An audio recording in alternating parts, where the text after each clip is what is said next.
police felt it necessary to hold this gathering today is evidence of an awareness that what happened in Ferguson could happen in Orlando.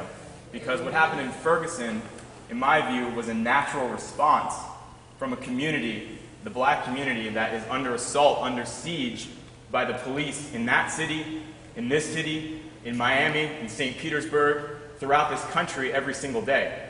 And there was an elephant in the room that was mentioned. I think the elephant in the room, there are two.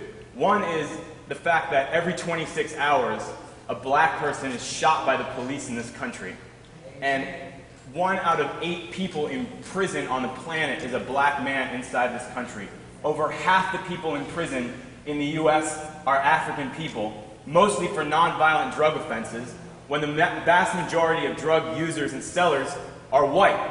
And, you know, if drugs was the problem, then if drug dealing was the problem, then the University of Central Florida would be a graveyard.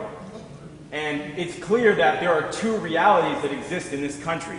There's the reality of terror and death at the hands of the police, and poverty and oppression that's faced by the black community. And there's the other reality of opportunity and wealth and power experienced by those of us in the white community at the expense of the black community.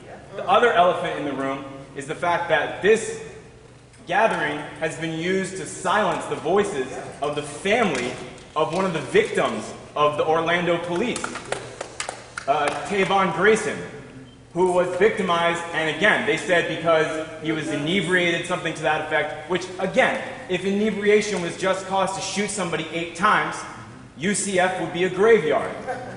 This is the fact. And as a white person, I am part of an organization. I represent a movement of people like myself, white people who are sick and tired of the police carrying out atrocities and murder against the black community in our name.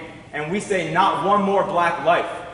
It's clear that Ferguson could happen here, and Ferguson should happen here. Ferguson should happen in every city in this country where African people face terror and murder at the hands of the police until it stops. So I want to say thank you for coming today. The service that you are doing, everybody is valid. And so I want to go to Commissioner Hill, and I just want to ask you and follow up. You know, you're in the community, you represent the voice of the people. What would your response to that be in terms